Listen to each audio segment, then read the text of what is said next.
Great for you, Chief. Good evening, everyone. Welcome tonight. We're starting the council meeting right now at 6:07. We'll call it to order. I'd like to humbly acknowledge the land which we live, learn, work, and play is Treaty 8 territory, traditional lands of the Cree Dene, and unceded territory of the Métis people. For the record, we have Councillors Stroud, Councillor Cardinal, and Councillor McGrath online with us this evening. If you just leave your cameras on for any voting purposes, councillors, please. Before we adopt tonight's agenda, are there any concerns with deferring all business items and just receiving an update from Director of Emergency Management, Chief Butts? I'm not seeing any. Can I have someone make the motion to defer the agenda items and adopt the agenda as amended? Councillor Grandison. I move that the agenda be amended by deferring all May 14th, 2024 council meeting agenda items and adding as agenda item number 3, update from the Director of Emergency Management, Chief Jody Butts, that council waive any requirement to serve notice relative to the proposed addition and that the agenda be adopted and as amended. Thank you, Councillor Grandison. Can I have somebody second that? Councillor Weigel? I'll second that. Thank you. And I'll call for a vote. All in favor? And that's carried unanimously. Thank you, everyone. So first, I'd like to invite Chief Jody Butts to give us an update for emergency management and MWF 17.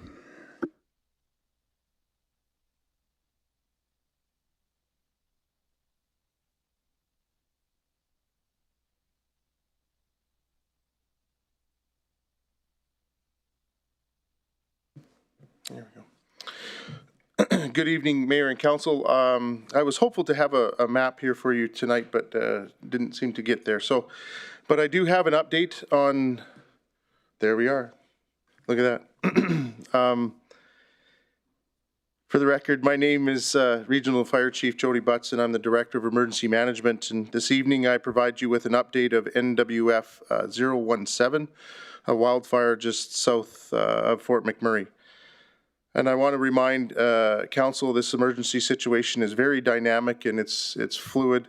And anyone watching this after this is broadcast live is encouraged to visit our website at rmwb.ca to get the most recent information. As you know, earlier this afternoon, we entered into a state of local emergency, and otherwise called a SOL. During all emergencies like this, our main priority is the protection of life and property. So at 2 p.m. today, we issued a 2-hour mandatory evacuation order for Beacon Hill, Prairie Creek, Abasand, and Grayling Terrace. This order was issued because those areas interface most directly with the fire that could potentially spread and meet our community.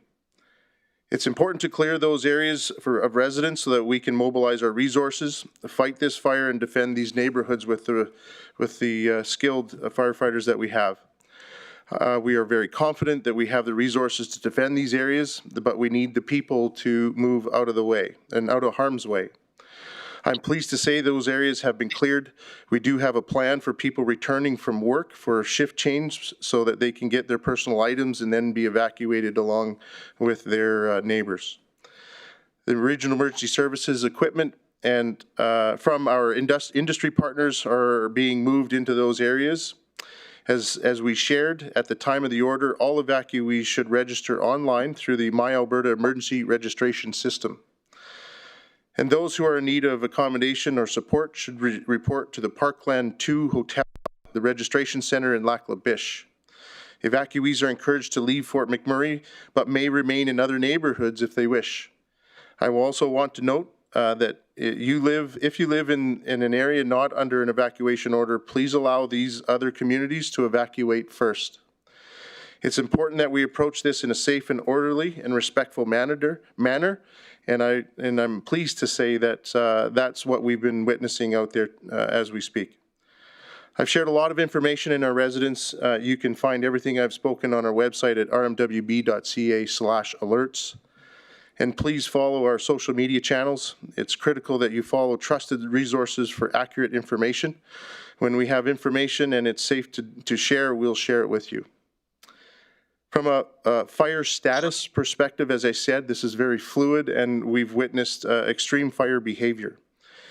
In terms of the fire, Alberta Wildfire reported around 90 minutes ago that the fire continues to be out of control and is at the size of around 11,000 hectares. As of 4:30 p.m. today, the closest point to the fire was 7.5 kilometers from the Fort McMurray landfill and 6.5 kilometers from the intersections of 63 and 81. It's important to note that given the amount of smoke, visibility is impacted, so it's difficult for Alberta Forestry to determine accurate distances, but trust me, they're doing everything they can to get those numbers to us to give us that situational awareness. The fire activity has increased, as we've seen yesterday afternoon and again today, the northeastern edge of the wildfire.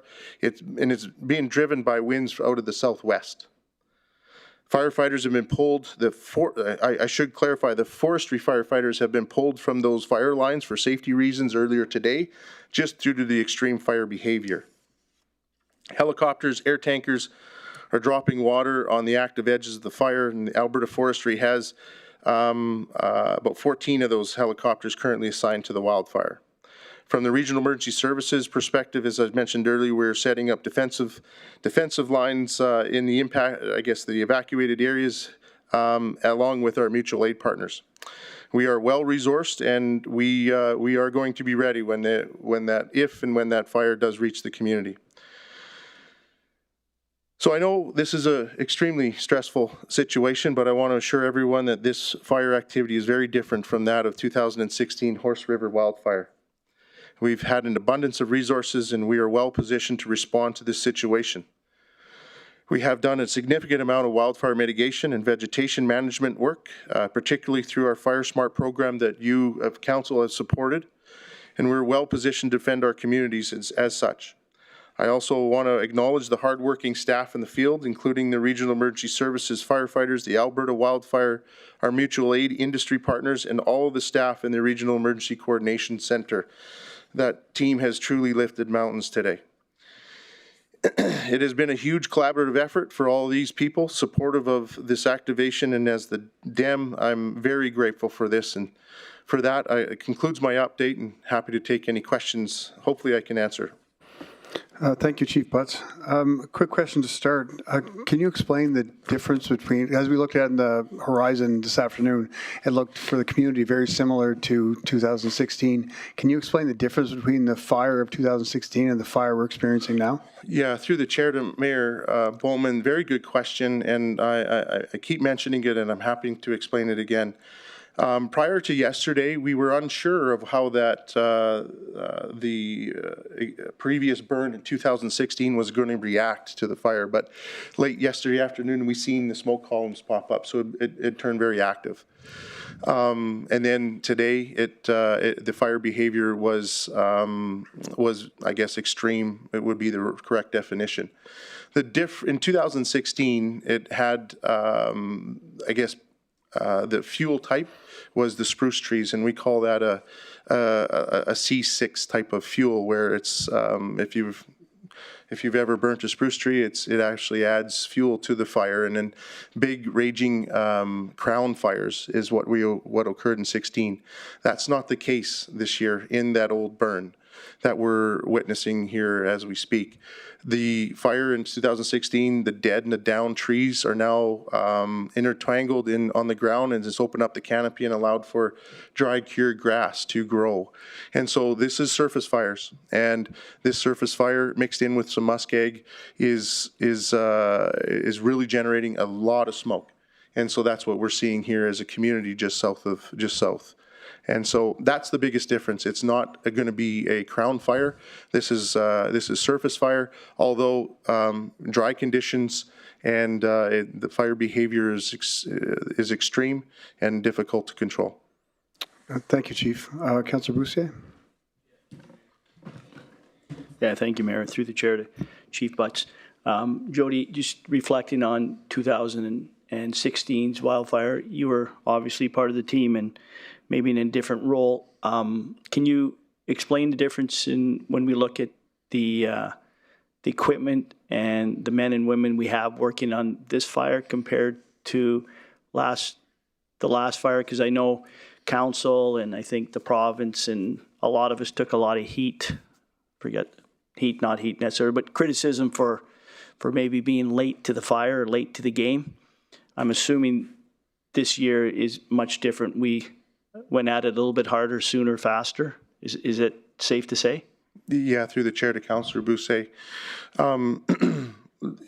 Just get directly to your point. I think it's important to start off by saying since 2016, our level of situational awareness is at a very high level. And when incidents like this pop up, it's those relationship with our partners in forestry. We have become our own analysts of the weather this time of year. And so we are very, I guess, attuned to what relative humidity means in relation to temperature, direction of wind speed. So when those, we have our own, I guess, situational awareness to ask those questions now and make sure that we have the best awareness of how this is going to react, where it's going to go. To answer your question directly about the resources, we have, again, I'll lean back into our planning in the Regional Emergency Coordination Center. Our evacuation plan is better. Our whole emergency management program is much better. We've got Alberta Emergency Management Agency right in the room and assisting and advising on certain things.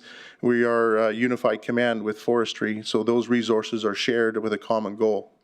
We have, through the support of Mayor and Council, we have invested in some of those wildland interface resource, like I guess equipment, and those are being enacted here today. So we're going to. We're going to use those equipment here today, and I'm going to say that I'm very pleased with the amount of cooperation that's occurring out there today. I'm satisfied with the amount of equipment that is that's at our disposal. Also, I have to mention that our industry partners, they bring their own amount of equipment. So we are way better positioned now than we were from a resource perspective. And as the dam, I got to say, it was that never, you don't forget about those experiences. And so the members of the fire department, they don't forget those too. So I would say that our group of men and women, most of them we still have most of them here, and they were here from 16. That's an experience you can't replace. So what they're facing, or what we potentially are facing here, is not the first time. And with that comes calmness, confidence, and performance. And so that is what's going to be the key to our success. And I have a lot of confidence in those men and women. And through the chair to Chief Butts, and I certainly support you and everyone that's on the front line fighting the fires. I guess one of the couple phone calls I had today was just the lack of maybe updates. I guess going ahead, Chief Butts, like, do we update our citizens, the ones that remain in the region? Like, is it once a day, or is it, do we have a set list when it comes to providing updates? Through the chair to Councillor Bousset, we try to find a rhythm. We try to say to when our residents when they can expect the next update. But a day like today is unique. The situation was so fluid. This morning, as late as yesterday, before we seen the fire activity pick up in late afternoon, we were very, very confident in that fire, like extremely confident. But experience tells us let's just watch the wind change, and let's get through that, and let's get through this.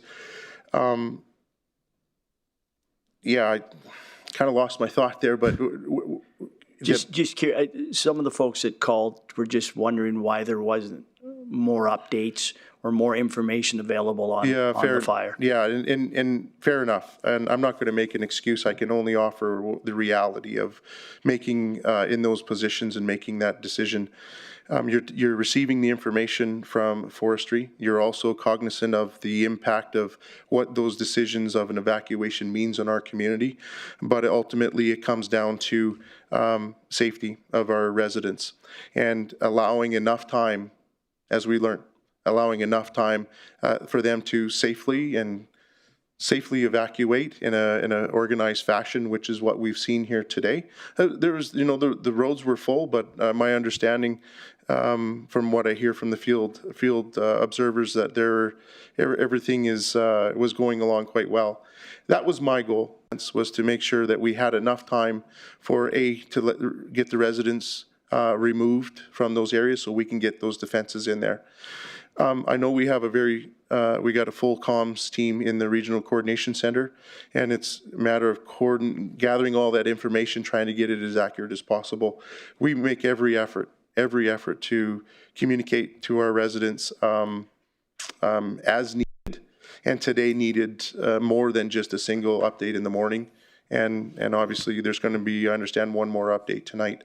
For example, and I'm probably our information officer, I think I heard them say that we're going to have another update first thing tomorrow morning. Okay, and just one last question, Mr. Mayor.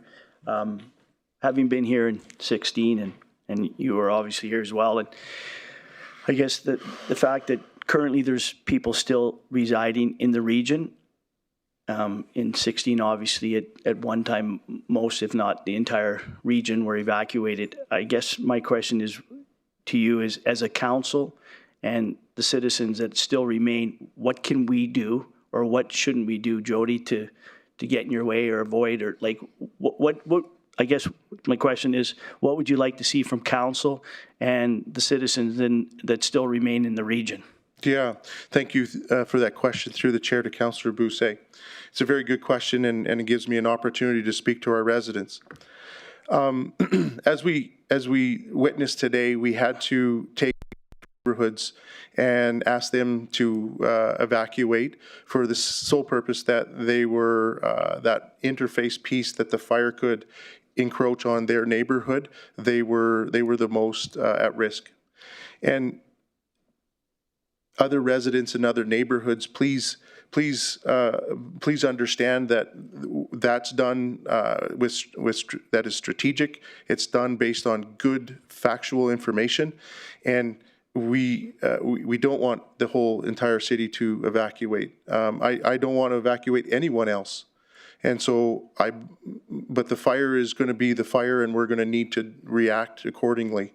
So when the next, I'm not anticipating us to have another evacuation, but if the time does come, I ask that you listen to the areas that are being evacuated, because there is thought and strategy behind that, so that we can all get out of those neighborhoods and areas safely and in a coordinated fashion without the 2 hours of waiting and the logjam and the added anxiety. That would be then the second most important thing is just plug into the most trusted information. We've even in this situation, we've witnessed some false information for all the reasons that is really unfortunate. The Alberta Wildfire website is that trusted source of information, as well as the RMWB website, and there is an entire team with the sole focus to make sure that information is being shared. Looking ahead, we have 4 neighborhoods, upwards around 6,600 residents that are under a mandatory evacuation. It is our sole purpose to make sure that they're informed on what's going on back home. Okay. So, I thank you for that, and stay safe, and thanks to your team and everyone else that's involved with this. Jody, thanks. Thank you, Councillor Bousset. Councillor McGrath?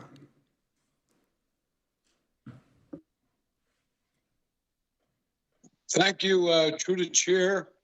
Thank you, Jody, and all the first responders and the moms and dads that really played a hand in keeping the calm today, because as you mentioned a lot of times, we've been through here before. Just a question for you, Jody. Where are them bombers getting the water? Is anyone getting it from Gregoire Lake at all? Through the chair to Councillor McGrath, I would, that's a question specifically for the forestry, but if I can try to answer that, yes, the skimmers are going out of Gregoire Lake. The buckets for the helicopters, and there's heavy helicopters here, they're pulling from the rivers as well. The air tankers that have to go back to the airport, they fill up with the firefighter retardant, the red stuff that we see, that has to be pumped on.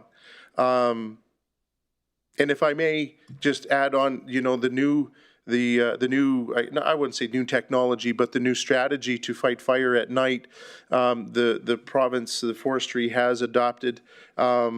That's also being deployed out here on this fire as well. There's 2 nighttime helicopters that I believe go to 1 or 3 o'clock in the morning until their fuel runs. So that's a new strategy as well. And through the chair, did the province send up some support for the frontline workers and some community members, like as far as mental health goes, some supports from Alberta Health over the next few days? Yeah, because I know that just like right now, you know, I think people are doing the best they can. But you know, if we flip that traffic half and half and let 6 lanes go south by the time the fellas come home, but I know that you know, just walking through the neighborhood, I think you know, to get your, I think the province, if we got some, I think we need some support in that fashion. I don't know if they. And I guess the last one, do you think we're far off from having an SOE in place?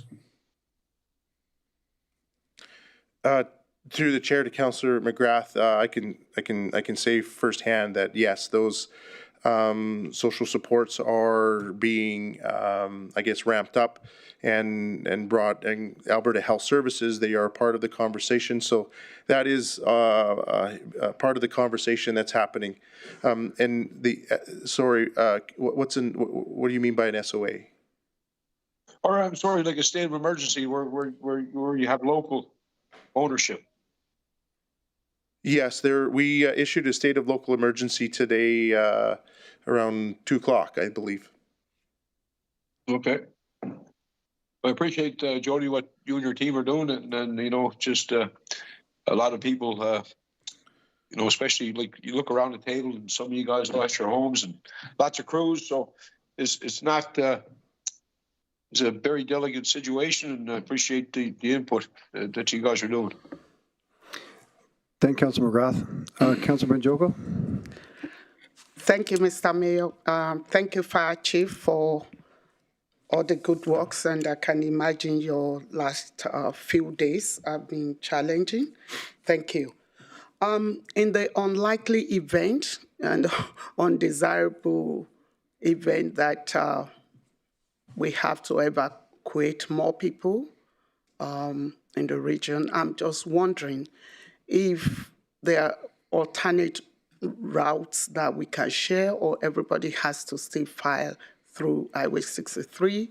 Do we have any egress roads that are available to residents that we can share at this point?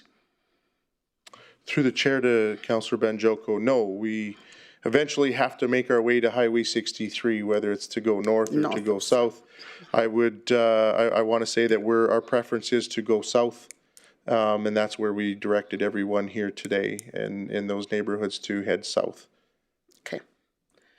So my second question is about the fears in the air, a special type for new immigrants, students, newer Canadians. What level of assurance, or what would you want to say to someone who has never seen this before, is 2 months in Canada, is 2 weeks in Canada? What kind of assurance or kind of information you can share? I've said a lot about Canada, bragged about 2016, a lot of support that we got, including Red Cross and similar organizations.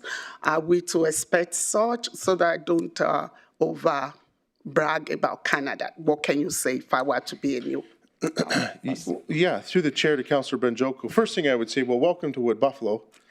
We unfortunately are experienced in these types of events, and that it's not normal. I don't want to suggest that, but we are certainly experienced, and with that comes a level of awareness, and that there is a organization here that has, and our mayor and council, obviously with the support over the years, that puts public safety at their number one priority. The amount of resources in this community is tremendous, and I look forward to getting those neighborhoods brought back and re-entered, and then watching our community continue to pull together and support each other. I will say that you know, for those that are from 2016 and as compared to this time, I'm not expecting a long evacuation. However, the fire is going to dictate that. We have time on our side this time. We have resources on our side to defend our homes, so not to lose power is an objective, not to lose any structures is an objective. And like I said before, we've got the experience in our back pocket to know what's going to make us successful here if that fire does encroach into the community. Thank you, Fire Chief. And my final question, so there are people in different homes in different parts of the city and all that. If we were to evacuate, I hope not, or using Abasand as an example, so how would they get on the buses or on the help for transportation if they don't have vehicle? I know that, I know that we have resources available, but how would people be able to access them? Yeah, thank you. Through the chair to Councillor Banjoko. So on the RMWB website, there is an evacuation information there, and each one of the neighborhoods have a muster point that municipal buses will go pick them up. If so, in the event that you don't have transportation, know where that muster point is. Get yourself to that muster point, and municipal buses will get you out of there. Okay. Thank you. Thank you, Mr. Mayor. Thank you, Councillor Banjoko. Councillor Dogar? Hello, sir. Do you hear me? Yes, we do. Go ahead. Thank you very much, Mr. Mayor, for giving me a chance, and thank you very much. Extremely thankful to Chief Buds. Great job you people are doing. It is really a terrific job. Playing with your lives and keeping us safe. I see that a lot of improvement as compared to 2016 wildfire traffic control. But I recommend that there should be lightening control of the lanes. There should be more lanes open towards south side. Mostly we have to, on Highway 63, we have to go towards south. And if in future or near future we can make some lightening arrangements to control lanes, that if there are 4 lanes on Highway 63, 3 should be open towards south and 1 maybe for north, because on the north side there's very less traffic. That is number 1 point. And the second is there any mandatory evacuation you pointed out, which is that locality?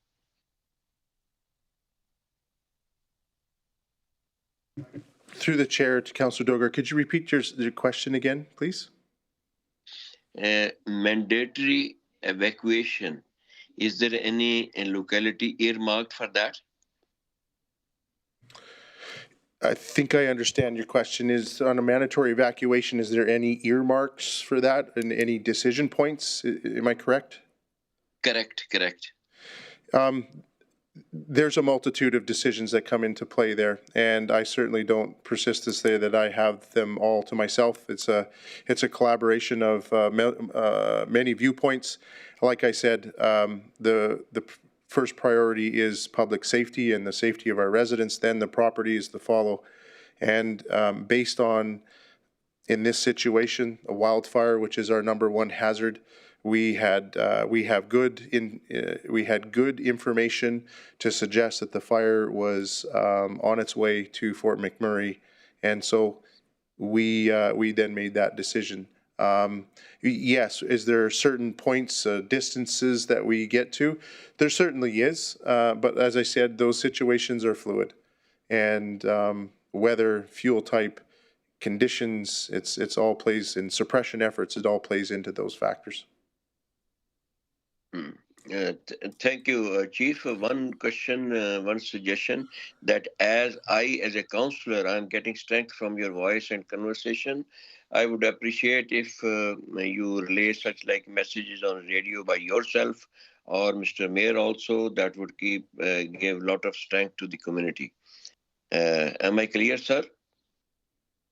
Through the chair to Councillor Dogar, yes, that certainly is a strategy that our information officers and our communications team are utilizing. I think that the videos have been highly, widely received by our community and our residents, and I believe that that's going to continue.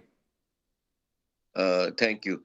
My first point that I said, the lane should be controlled by lights and more lanes should be open towards south.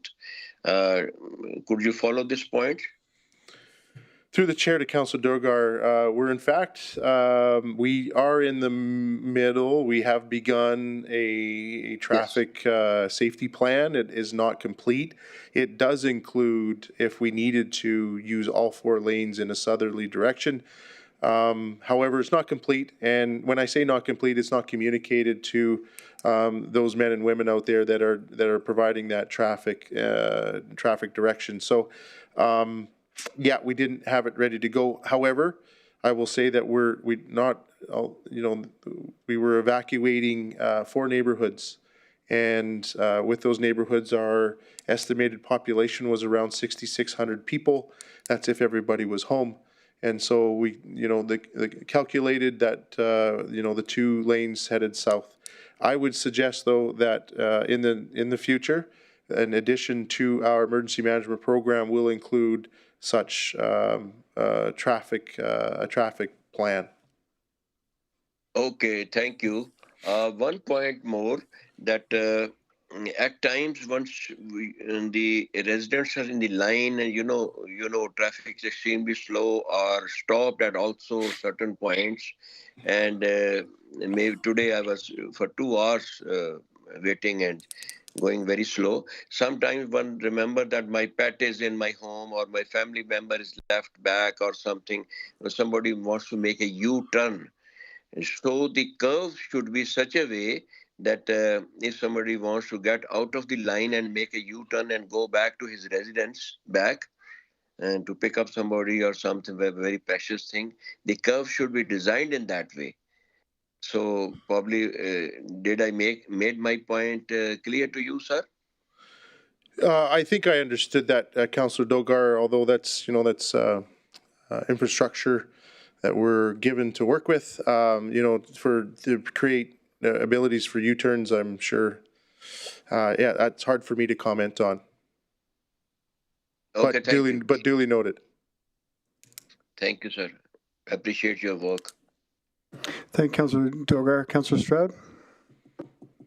Thank you, Mayor Bowman, and thank you for the presentation, Chief Butts. I'm just wondering, as the fire is 6.5 kilometers from Rickard's Landing, are they aware? Through the chair to Councillor Stroud, yes, I believe they are. I know that we have some pre-planned, sprinkler or structural protection in place out there, and I would hope that, like everyone in this region at the moment, are plugged into the information. Okay, because there's also a residence right across the street from them. And that's my concern. They've also been accounted for, absolutely. Okay, so I'm aware of this wildland interfacing spray. So, and it's been set up at Rickard's Landing, GLE, and 468. Are we able to provide this equipment apparatus for the 50-kilometer zone, which is Cheecham Village and in Anzac? Through the chair to Councillor Stroud, now you're talking into the incident management team with forestry. Those things were coordinated there, but I would assume that those resources could be redeployed. Okay, thank you. Thank you, Councillor Stroud. Councillor Weigel? Thank you, Mr. Mayor, through the chair, and thank you, Chief Butts, for the presentation. First off, thank you to you and your team out there running into the fire as we're running away. So thank you for all the hard work for the men and women out there. Just a question, some of the residents in Draper are obviously quite scared, being still on this side of the highway, but on the western side there, and we're just wondering why, just to give them assurance of why they weren't evacuated on that side, due to the fact that they have a longer egress to get out. I think that some of them are quite scared. Yeah, through the chair to Councillor Weigel, like I said, the difference between 16 and this one is much different. The way the fire is reacting based on the fuel type. It's not a crown fire coming in and spot firing, putting spot fires a kilometer ahead. This is a ground fire, and it's maybe spot fire in 80 meters ahead in high extreme conditions. I have a lot of confidence that we can hold it at that Corey Ridge, Beacon Hill, that interface on that side of the highway of, I guess, 63 going through town. Awesome. Much appreciated. I'm praying for you guys. Thanks. Thank you, Councillor Weigel. Do we have any other questions from council? I'm not seeing any. So again, Chief Butts, I think I speak for everybody. I must say thank you to you, your team, all the RMWB staff that's going above and beyond right now, as well as the RCMP, forestry, and all the work they're doing. I've seen firsthand up there to say everybody's head down, working hard. And as I communicated with the Premier, she indicated any resources we needed to make sure we had it. And in conversation with forestry, we have all the resources that we can handle up here. So that's great to hear. Is there anything else that we could possibly advocate to the government of Alberta? Thank you for giving me an opportunity to speak to that, Mayor Bowman. You know, very fortunate. This fire was right off the bat assumed to be priority number one from forestries in the provincial's perspective as far as resource allocation. Yeah, you know, there's a pile of air traffic in the air working this fire.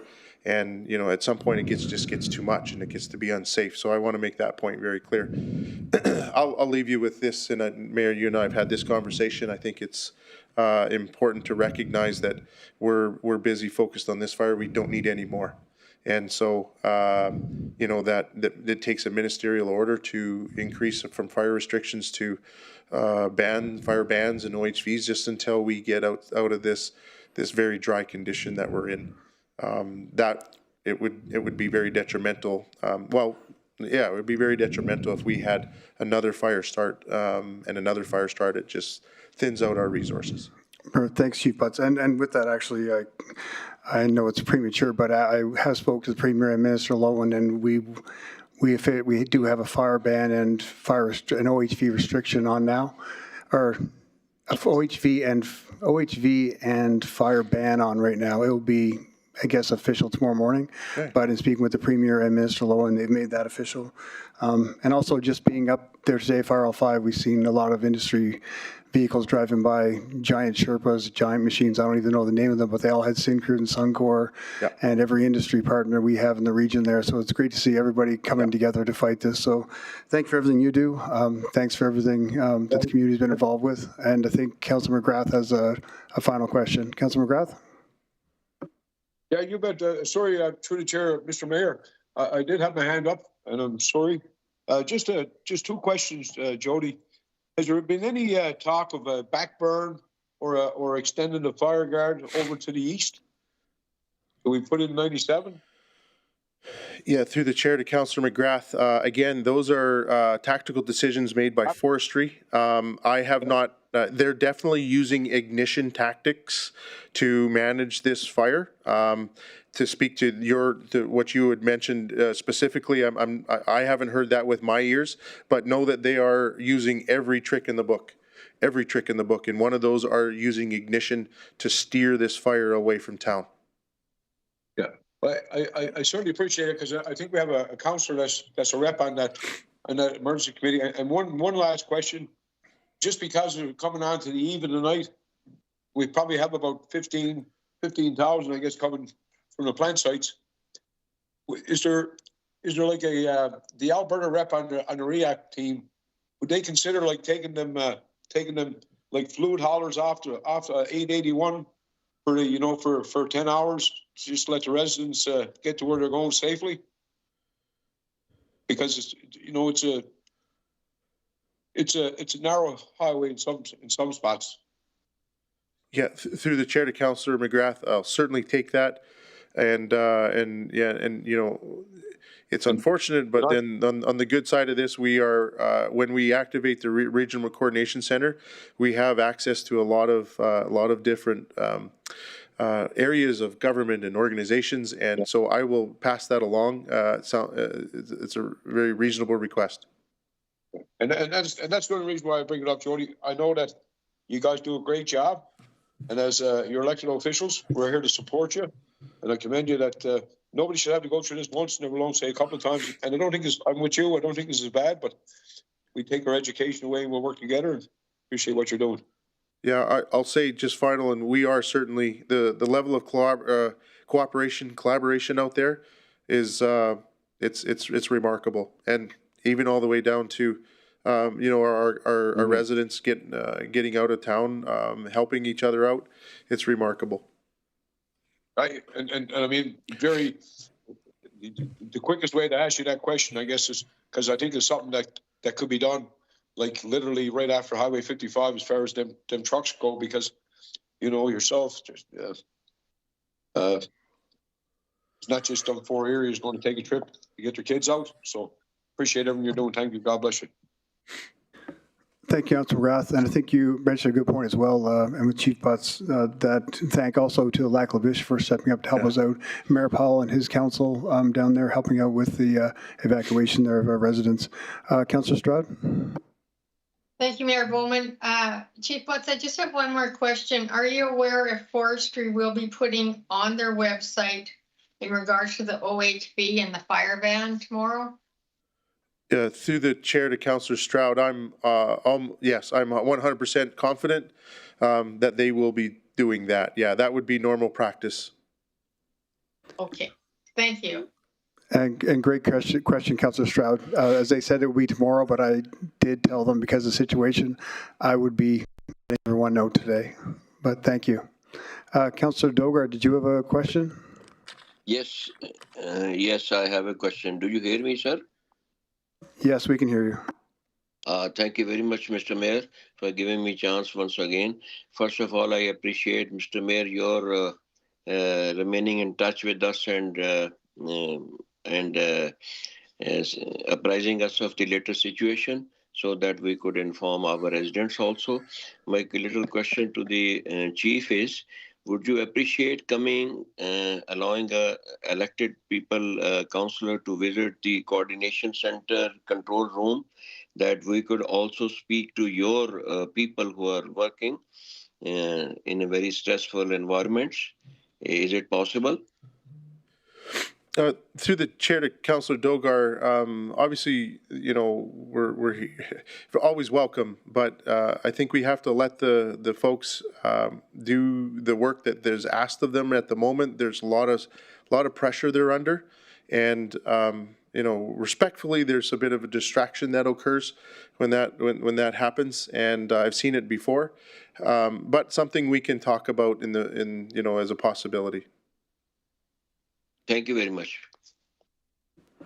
Thank you, Councillor Dogar. Councillor Banjoko? Thank you, Mr. Mayor. I'm wondering if we have a positive update from for Chipewyan, for Chipewyan. Through the chair to Councillor Banjoko, are you referring to the fire that occurred yesterday? Yes. Yeah, that fire is under control. Okay. Yeah, very happy with the response and the quick knockdown of that fire. Thank you. Thank you, Councillor Banjoko. Councillor Cardinal? I just wanted to ask, so when there's a big influx of 911 calls that come in, and some of them are not getting through, do they just keep calling back, or how does that work? Do you guys call them back if they couldn't get through? Through the chair to Councillor Cardinal, I think the system is built that no one should not pick up the 911. I would certainly be interested if there was such a circumstance. There is redundant systems that other dispatch centers can pick up if that's the case. But it's been, I guess, our experience that doesn't happen very often, if ever. I know that a few questions tonight were referred to Alberta Forest Services. You know, maybe we could use some of our resources to provide more in-depth update to council or for those questions, because I think they're very important that we relay those messages back to the people that are asking. Because I know that we have good resources and can ask those questions and relay messaging back to us. And is that okay? Certainly, yeah. It's certainly something that we strive to do, is keep you folks, our mayor and council, informed as much as we can, because respectfully, you guys have constituents that ask you the same questions, and we want you to guys be advocates in sending the same message that and contributing to that singular message. One other thing there, Jody, is I wanted to ask about the people that are in Fort Chip that have respiratory problems. What's their communications with people there? I would, through the chair to Councillor Cardinal, like anyone in the region, I would look to the health authorities for that, whether it's Noonie Health in Fort Chipewyan or Alberta Health Services. One last question: where could a person find on the website these muster points that we're talking about earlier? I think that it'd be kind of great to. I don't know. I haven't seen them myself, but if something could be sent to me for the muster points in the community and as to the closest one to each homes, I think that would be really helpful for me to be able to share that on my Facebook page along with some people that have been asking. Thanks. Yeah, it's on the RMWB.ca and under that alerts /alerts. You can go find it right there.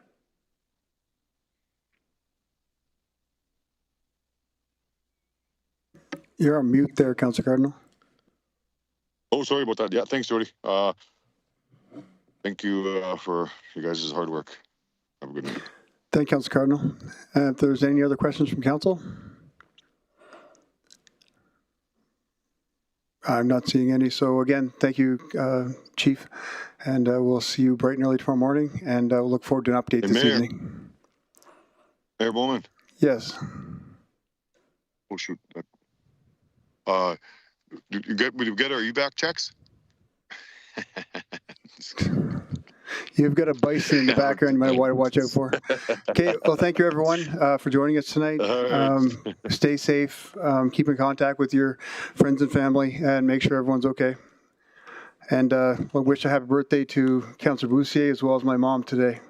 So have a good evening, everyone. Happy birthday. Happy birthday. Thanks. Happy birthday.